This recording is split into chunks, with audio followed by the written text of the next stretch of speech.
Will Xavi Simon be a good signing for Chelsea or a bad signing for Chelsea? Let's get into it.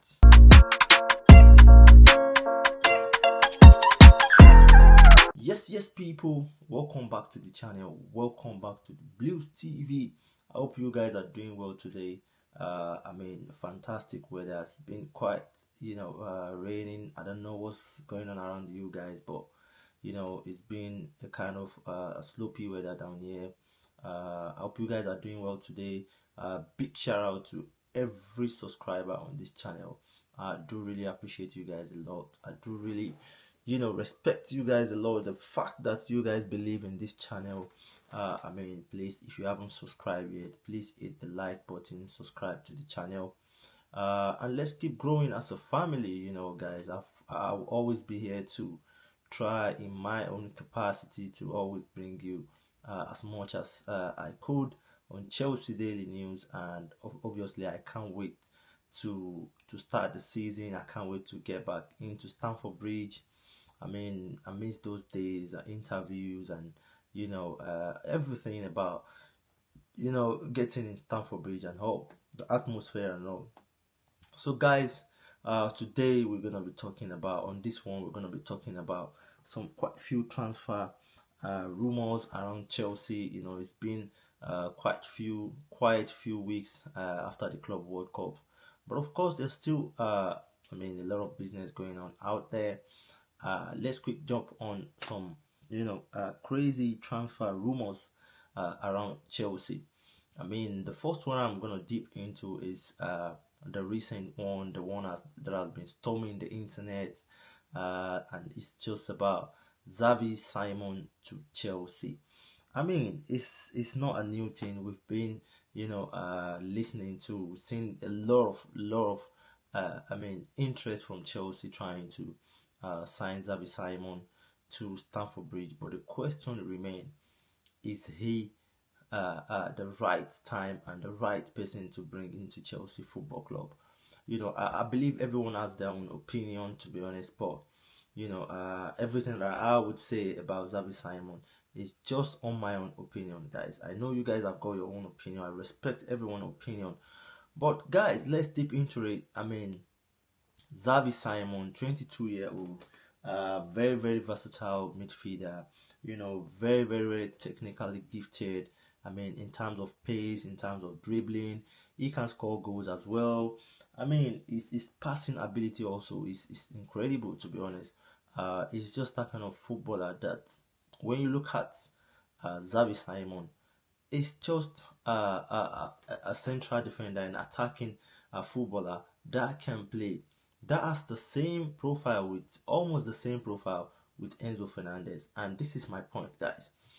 To me, I think it is gonna be a wrong signing for Chelsea. He's a very good lad, 22-year-old, very, very versatile, very pacey. Deserve to be in every one of the club in the world. But my question is, if you are signing a player with high profile, just as the same as your club record, to me, I don't see it as something that really makes sense, to be honest. Signing Xavi Simon has put a lot of threats on Enzo Fernandez's position in Chelsea. And this is what I'm saying here. If you sign Xavi Simon to Chelsea and you put a lot of threat on Enzo Fernandez, that means next season you are looking forward to sell Enzo Fernandez, which to me doesn't make sense. You won't see Liverpool going all out there to sell one of their best players out.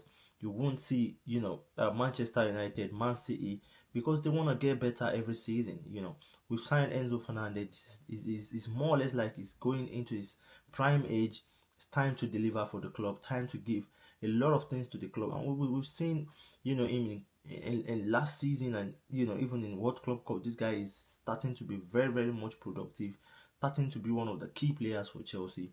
So if you bring in Xavi Simon, to me, it's a massive threat for players like Enzo Fernandez. And of course, you might be frustrated because next season the coach will be so confused, and you try to keep every player happy, try to give Xavi Simon time, some minutes. You want to keep Enzo Fernandez, and you need to remember as well that Enzo Fernandez is the kind of a player that doesn't go on injury, can play the whole season without having injury. So to me, I feel like Xavi Simon, yes, is a good player. Would I bring him into Chelsea right now? I'm so sorry, I would say no, because I want to keep my players happy, especially my top players. I just want to keep them happy. I want to keep them into next season, to build a very strong team for next 2 seasons. We are trying to aim to win the Premier League now. And I don't know. We did the same mistake with Joao Felix, same mistake with Joao Felix. We brought him in, couldn't get much of time. He had to look for somewhere else. So for me, I would say Xavi Simon, 22 years old, for that amount of money is a very good bargain. But I'm sorry, I wouldn't bring that kind of a player to put a threat on my transfer record. And that's my point, guys. That's my point. I mean, he's going to come into the football club, he's going to have his own impact. But to be honest with you, how does he fit into the squad? You've got the likes of Cole Palmer, you've got the likes of Enzo Fernandez, you've even got the likes of Santos, which I really admired a lot. I mean, he's another player that can cover up for Enzo Fernandez. And I think when you look at it in that perspective, I don't see Santos being too much of threat to Enzo Fernandez, because of course Enzo Fernandez is rest assured that he's gonna start his Premier League games. But when you bring a player like Xavi Simon, he doesn't want to sit on the bench, and of course we know his ability. A player like that can't be put on the bench. He is a massive starter in RB Leipzig. You can't bring him into Chelsea and start putting him on the bench.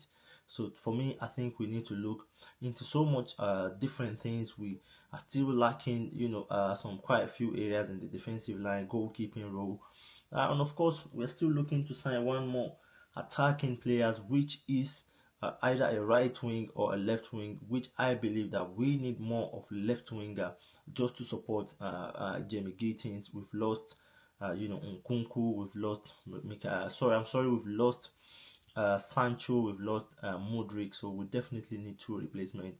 Meanwhile, we've only got Jamie Gittins. So for me, I wouldn't sign. I wouldn't sign Xavi Simon. It's a very good deal, but I've just stated my reason.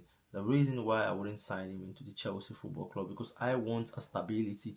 I want the players to be happy. I don't want a situation where I go into next season and some players are not happy. January again, you want to loan some important players and all this. So for me, he's a very good.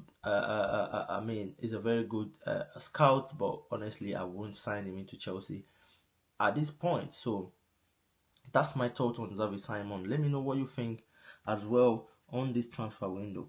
And of course, let's move into the next one, Joao Felix. Joao Felix is linked to practically some clubs in Saudi Arabia. And of course, Benfica are also monitoring the situation. They're trying to see if they can bring the Portuguese back into their football club. Right, let's talk about Joao Felix. Honestly, to be honest with you, at the first instances, I wasn't expecting a signing like that to come into Chelsea. Because the reason is, when you are trying to bring in a backup player, you need to make sure that they stick to the backup plans. It's not like you're bringing a kind of a player that you are expecting to be a backup, and when they came, they want to be a starter. So to me, I feel like the both parties get it wrong. Joao Felix came in, he wants more time, and of course you can't, of course, bench players like Enzo Fernandez and of course Cole Palmer from that midfield. So I believe, to me, he should have been patient enough. He's get more time in Conference League. He's starting every week in, week out Conference League and some of the League Cups as well. But Joao Felix, this is, I think, with Chelsea behavior, everybody has now agreed that he's just that kind of a player that doesn't have a home. He prefers to move around, every one another club. So to me, from the start, I don't see any reason why we have to sign Joao Felix. Should have been a transfer that we should have looked away from it. And I just hope that Chelsea can get some money out of him. I think if he goes to Saudi Arabia, Chelsea will be in more profitable side, because of course we're gonna sell him for a reasonable amount of money. And yes, of course, Benfica are still very in. And well, I'm not seeing him going to Benfica, to be honest, but let's see what happens. If they push more, Chelsea might be forced to release him to Benfica. And of course, it's one of the transfers that I personally want to see happen. I want Joao Felix out of the list, of course, to put more space for new coming players to join around. And the next one that I'm going to talk about is Renato Viega. Is another signing that I questioned last season, that we don't need to sign, players like this, to be honest. You've got Cowell, you've got Badiashile, I don't know. I think Chelsea went in that transfer window with the mindset of having someone to back up Cucurella. But at the end of the day, it's not just being happy used as a left back. So I think there should be clarifications when you're signing player. You just sign player because they can play from multiple positions. There might probably be a certain position where they love to play the more, and that's what happened with Renato Vega. I think he loves playing as a central back, and of course, there's no chance for you to bench Cowell. No chance. As long as he stays fit, you can't be in the starting XI. So to me, I feel like it's another unnecessary signing for us. And yes, of course, Atlantico is holding a very, very strong position in bringing him, into La Liga. So for me, I don't see any reason why we have to hesitate on this transfer. You know, just let him go for some few pounds, and of course, we can free more space. We need more space into the squad. We can't keep going into the squad with too much of squads. We need to have something very solid against next season. So I think that's my thought on Renato Vega. We shouldn't have signed him from the first place, and I think we should listen to any other offer that comes around for him this season, to be honest. So Raheem Sterling is also linked to a Champions League club in Europe. Is keen to sign Raheem Sterling. For me, I think it's just the high time to let 350k. Let him go, man. Let him go, man. Blood, I don't see reason why we have to keep a very, very expensive player like this in Chelsea, to be honest. I don't see him even getting a chance in preseason. I don't see him getting. We all know this, so let's listen to offers. Let's start listening to offers, and I want us to get this deal done as soon as possible, because we know these players very well. They want to try and make sure that they stay in the club. At least they still get paid. They're still gonna get paid, 350k a week on their contract. So to me, I feel like Chelsea should look into listening to offer as soon as possible for Raheem Sterling, so that the both party can be happy, and of course the both party can move on. It's not one of the players that we probably want to see on the list next season. So why not? Let's listen to offer blood. Let's listen to offer blood. So I think for me, Raheem Sterling, is high time to take him off from Chelsea list, and as well as Nicholas Jackson. Massive rumor that he's probably going to be going to United, and of course Chelsea might be, swapping deals to get Garnacho. To me, I would say this is no chance for me. No chance, blood. No chance. I mean, why do you have to swap? Why do we have to swap for a player that I don't really think, is disciplined enough to play for Chelsea? To me, I'm not so much interested in players that have got issues with the father's club and trying to get somewhere else and all these things. I want a pure players that will come into the club and of course concentrate and make a huge impact. You know what I mean? So to me, I don't see us giving United Jackson and having to swap. Why do we have to swap? If United are very much interested in signing Nicholas Jackson, let them come and pay for the release clause. Chelsea are putting on a huge amount of money on Jackson. To me, I don't see this as a reality. It might come true, to be honest. It might come true. The desperation of the transfer window sometimes might put some clubs in a very good transfer hailing, to be honest. So to me, I don't see us swapping Nicholas Jackson for Garnacho. To me, it doesn't really make sense, because you've got Jamie Gittins and these guys want to be on the pitch. That's the problem. Garnacho wouldn't come to Chelsea and sit down on the bench. He wants to be on the pitch, and I don't see anything virtual for him to bench Jamie Gittins. So guys, that's all I've got for you guys. On the latest transfer news, guys. Thank you very much for being around. Please subscribe to the channel. Let's keep growing as a family, guys. Let me know what you guys think about the latest transfers.